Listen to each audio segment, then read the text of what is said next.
अनंत ज्ञान में आप सभी का स्वागत है। जैसे कि आप सभी जानते हैं, आज 23 जून को जो है 6 बार के मुख्यमंत्री रहे वीरभद्र सिंह की जयंती है। तो एक नेता जिसे सिर्फ कुर्सी नहीं दिलों पर राज किया है, हिमाचल का वो नाम जो इतिहास नहीं आज भी जिंदा है। क्या आप उन्हें याद करते हैं? तो आइए जानते हैं उनकी जयंती पर क्या है लोगों की राय। आज पूरे हिमाचल प्रदेश में वैसे तो जब भी काम की बात होती है तो सब लोग याद करते हैं। उन्होंने इतना भला किया लोगों का, चाहे वो गरीब हैं, महिलाएं हैं, बेरोजगार हैं, पढ़ने वाले विद्यार्थी हैं जिन्हें पैसे की मुश्किल होती थी, तो सबकी वो मदद करते थे। और उनकी एक खासियत ये थी कि वो पूरे हिमाचल प्रदेश के, चाहे वो गांव हो, मोहल्ला हो, कस्बा हो, वहाँ के एक एक आदमी से उनका पहचान थी उनकी। और वो जो भी उनके पास जाता था वो सब एक उम्मीद लेकर जाते थे और कोई भी वहाँ से निराश होकर नहीं जाता था। तो आज पूरे हिमाचल प्रदेश में उनकी जयंती है तो सब उनको याद कर रहे हैं। अगर परमार जी को हिमाचल निर्माता कहा जाता है तो हमारे स्वर्गीय राजा वीरभद्र सिंह जी को विकास का मसीहा कहा जाता है। उन्होंने हिमाचल प्रदेश में विकास के कीर्तिमान स्थापित किए और जो उन्होंने स्कूल्स, कॉलेजेस, लोगों की जो ज़रूरत के जितने भी विकास के काम थे उन्होंने उनको प्रमुखता से प्रायोरिटी पर रखकर किया। तो सब लोग उन्हें याद करते हैं। और ना केवल वो राजनेता थे बल्कि लोग उन्हें, सभी लोग, कोई भाई के रूप में, कोई पिता के रूप में, कोई बेटी, अपने को उनकी बेटी मान के उनको याद करता है। उनका जनता के साथ बहुत ज़्यादा जुड़ाव था।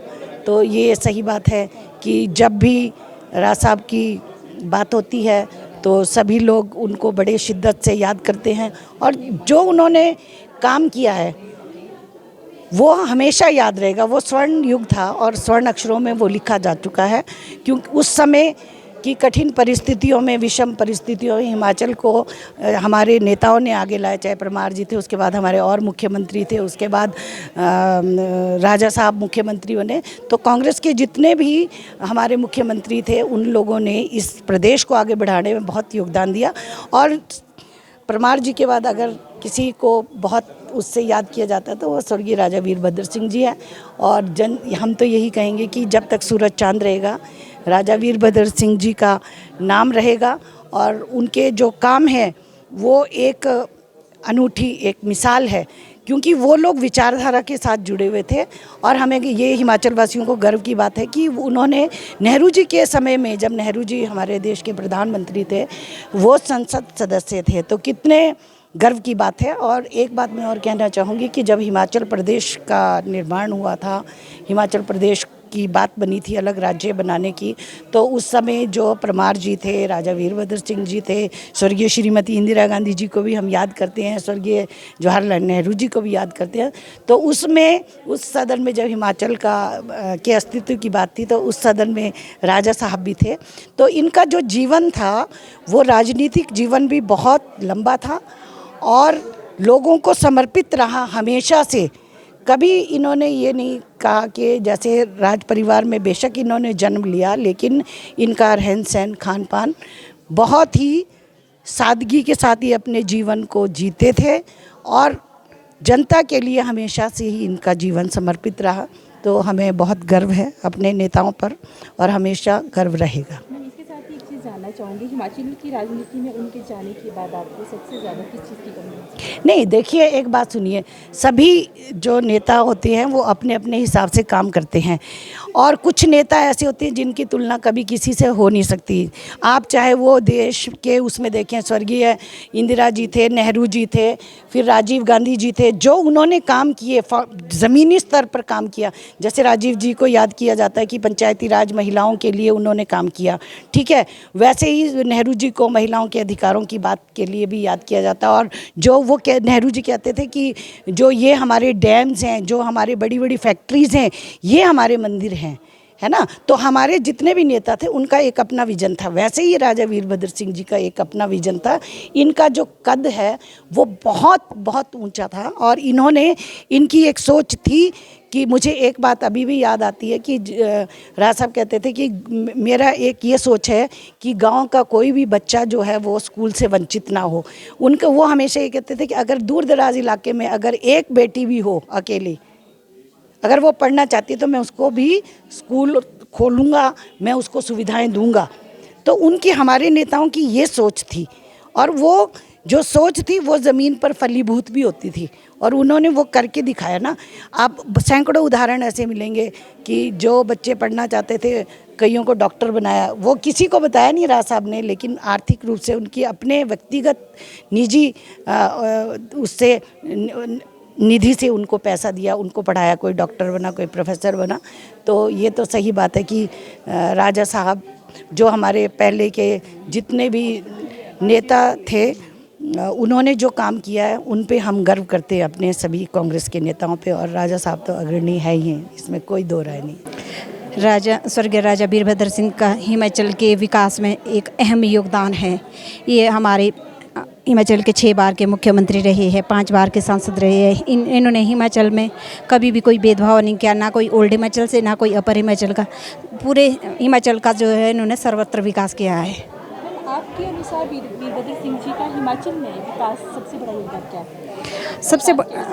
सबसे बड़ा योगदान जो इनका ये है, जब राज साहब मुख्यमंत्री बने थे तो हमारे हिमाचल में उस टाइम स्कूलों कॉलेजों की जो संख्या थी वो बहुत कम थी। इन्होंने एजुकेशन में भी अपना बहुत सारा योगदान दिया। सड़कों में, ये जो है सड़कों के मसीहा, स्कूलों के मसीहा के नाम से जाने जाते थे। हिमाचल की राजनीति में उनके जाने के बाद आपको सबसे ज़्यादा किस चीज़ की कमी महसूस हुई? No comment, no comment. आप बोलो। आज जयंती है, क्या कहना चाहेंगे? आज हम तो राज साहब को ऐसे सोचे कि सदा हमारे है राज साहब। उनके जैसा ना कोई नेता होगा, ना आगे अभी तक था, ना आगे होगा कभी। हमारे मतलब स्वर्गीय राजा साहब जी की पार्टी के लिए जो योगदान था, हम उन्हें उनके चिन्ह पर चलेंगे बस। क्या वीरभद्र सिंह जी को किसी विशेष काम या योजना की याद है जो आपको असर दिखाती रहती है? कि हाँ वीरभद्र सिंह ने काम किया है, आपको दिखा हो? नहीं, काम तो ये है कि राज साहब के पास जो भी जाता था, जो भी है, उनको ये नहीं था कि ये मेरा अपना है या कोई है। वो हर व्यक्ति को पूछते थे कि भी क्या है, क्या हंस के पूछते थे कि भी क्या चीज़ है, कि किस चीज़ की कमी है। और जो हमने करना था काम वो सारा मतलब हमारा काम हो जाता था। बस यही हमारा ये होता था। जी मैम, आपका नाम जानना चाहेंगे? आज जयंती है, क्या कहना चाहेंगे? मेरा नाम बीना विजय है और राजा वीरभद्र जी की आज जो जयंती है तो हमें तो राजा जी के जैसे सीएम 6 बार हमारे मतलब नियुक्त हुए हैं और इतना अच्छा काम करते रहे हमारे हिमाचल के लिए। और ये भी कोई भेदभाव नहीं है कि कांगड़ा, मंडी या रोड, सबको बराबर समझते थे। कभी भी कोई लोग आए तो उनकी सबकी मतलब पूरे काम करते थे। तो हमें तो बहुत कमी है इनके बगैर। और ये है कि जैसे ये थे राजा जी, वैसे शायद ही कोई होगा आगे। बस हमें लगता है कि जब तक सूरज चांद रहेगा तब तक राजा जी का नाम रहेगा। वीरभद्र सिंह जी की कौन सी योजना या स्कीम आपको सबसे ज़्यादा पसंद आई? उन्होंने सब गरीबों के लिए या इसके लिए सारा बहुत काम किए हैं। और वैसे भी जैसे PWD भी उनके पास रहा है तो सारी जगह के लिए मतलब सड़कें वगैरह सब, और गरीबों के लिए मकान वगैरह बनाए, या मतलब जैसे बहुत उत्थान किया है इन्होंने, हिमाचल के लिए बहुत उत्थान किया है। कोई शब्द कहना चाहते हैं उनके लिए? हिमाचल के लिए तो बस मैं तो यही बोलती हूँ कि भगवान उनका मतलब अमर हैं इस वक्त तो, और बस उनकी तरह कोई बन के बताए, बस हम तो यही बोलते हैं। जी मैम, आपका परिचय जानना चाहेंगे? मैं विनीता वर्मा, डिस्ट्रिक्ट प्रेसिडेंट महिला कांग्रेस शिमला रूरल। आज जयंती है वीरभद्र सिंह जी की, क्या कहना चाहेंगे? सच में आज आधुनिक हिमाचल प्रदेश के निर्माता हमारे राजा वीरभद्र सिंह जी, जितना आज उनकी याद हिमाचल प्रदेश के हर एक बच्चा, बुज़ुर्ग और सभी महिलाएं उन्हें याद करती हैं, तो ज़रूर उनमें कुछ बात है। तो आज मैं उनको सच्चे मन से अपने हिमाचल प्रदेश की जो ज़िला की हमारी महिलाएं हैं सच्ची श्रद्धांजलि देती हूँ। और हमेशा राजा साहब अमर रहें। वो बहुत ही युग पुरुष उनको कहा जाता था। तो आज भी हम उनके किए हुए कार्य, उनके बताए हुए रास्ते हम आज उनके इस पे चलना चाहेंगे, क्योंकि उन्होंने जिस प्रकार से हिमाचल प्रदेश में विकास किया है, कोई भी जगह, कोई भी गांव, कोई भी कस्बा उन्होंने नहीं छोड़ा। हर जगह उन्होंने विकास किया है। मैम, हिमाचल की राजनीति में उनके जाने के बाद आपको सबसे ज़्यादा किस चीज़ की कमी महसूस? देखो जी, अब एक बोला जाता है ना अपने भाषा में कि ठगड़ा ठगड़ा होता है। तो उनका जो 6 बार के माननीय मुख्यमंत्री हिमाचल प्रदेश की सरकार में रहें, तो आप खुद ही उनका अभाव तो पूरे प्रदेश की जनता झेल रही है। जितना विकास उन्होंने किया, जो उन्होंने बच्चों से लेकर बुजुर्गों तक, उनकी एक अलग तरीका था उन्हें सबकी बात सुनने का, मानने का और विकास करने का। कोई भी व्यक्ति निराश नहीं जाता था। तो वो उनका कोई भी, वो तो बहुत ही एक अनमोल व्यक्तित्व रहा है हिमाचल प्रदेश की राजनीति में, जिसे हर व्यक्ति आज याद करते हैं। आपकी आंखें भी नम सी दिख रही है। यस। जान सकते हैं आप अपनी श्रद्धांजलि। चलो भाई, कोई 2 शब्द आप उनके लिए कहना चाहते हैं? देखिए, हमारे बहुत से काम उनके साथ हमने काम करने का मौका मिला। मैं 2010 में ग्राम पंचायत की प्रधान धर्मपुर में प्रधान रही। तो मैक्सिमम मुझे विकास के कार्यों जो करने होते थे, कई जगह में माननीय मुख्यमंत्री राजा वीरभद्र सिंह जी के समक्ष कोई काम ले जाती थी, तो उसका निवारण उसी समय हो जाता था। तो वो कभी भी, वो उनका जो काम करने का तरीका था, वो कभी दूसरे दिन भी या तीसरे दिन भी हमें मिलते थे तो यही शब्द बोलते थे कि आपका काम हुआ कि नहीं हुआ। तो इसलिए आंखें नम होना तो एक स्वाभाविक है। जी हाँ, आपने देखा, भावुक और नम आँखों से लोगों ने उन्हें श्रद्धांजलि दी, अपने विचार उनके प्रति साझा किए। इसी तरह की खबरें आपके पास लेकर आएंगे। तब तक बने रहे अनंत ज्ञान के साथ।